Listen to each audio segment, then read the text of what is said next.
Flam to Myrdal, Scenic Train. Hi, I'm Lori, a senior solo traveler, and I recently rode what is considered one of the most scenic trains in the world.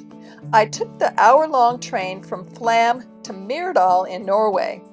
It certainly lived up to its reputation. If you are planning to take the same trip, I will give specific tips that should help you enjoy this trip. Here goes.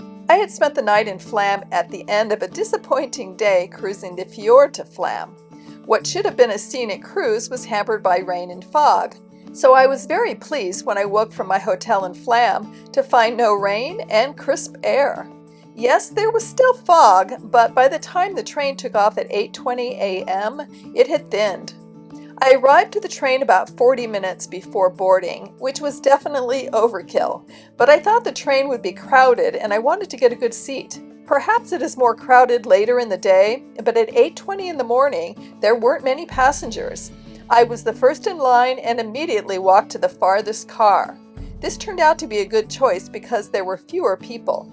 I had been concerned about luggage, but I found a space by the door for my small roller bag and put the rest of my stuff in an overhead rack.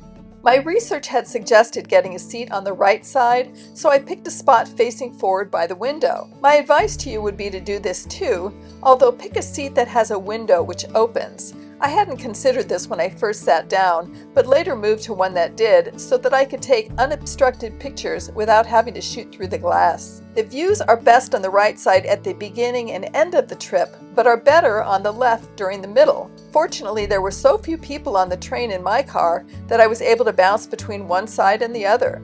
Now let's talk about the views. There was some fog, but it didn't obscure all the mountains. As a matter of fact, I thought it enhanced the views, giving everything a mystic aura. We passed through valleys with smatterings of houses in the basins, and by waterfalls that were epically high and long. You could hear the force of the water from the train. The mountains were stunning. On this July day, some of them were still capped with snow. I imagine it's spectacular in the wintertime too. There was always a rushing stream at the bottom of each valley, formed by many waterfalls pouring from the mountaintops. Here are some of the images from this glorious ride.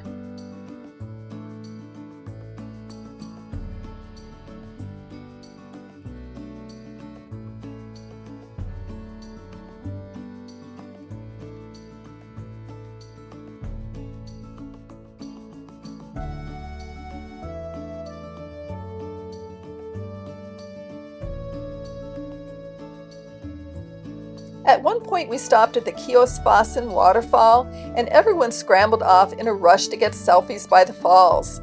It was only about a 5-minute stop, but I think it was enough time for everyone to get pictures. The train moved slowly, passing through intermittent tunnels.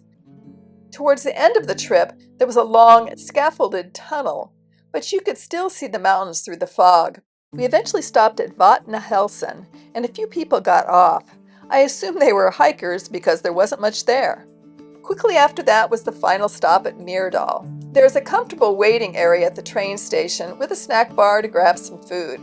I sat comfortably waiting for my train to Oslo. Now I took this scenic train on July 6th, which is in the middle of high season, yet it wasn't crowded. If you have an opportunity to book an earlier train, I would recommend it. However, fog is a consistent possibility, so I make no promises you will have equally beautiful weather. In Norway, it's never guaranteed. As always, if you have questions, feel free to ask in the comments section. And if you can add to the discussion, please share. We'd love to hear from you.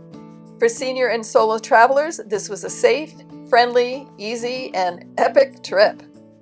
Check out the Senior Solo Travel website where all my videos are laid out in an easy-to-access format, and the travel Facebook forum where you can interact with other travelers. I've left links to those sites, the fjord cruise, and other videos from the Scandinavian and Baltic trip in the description below.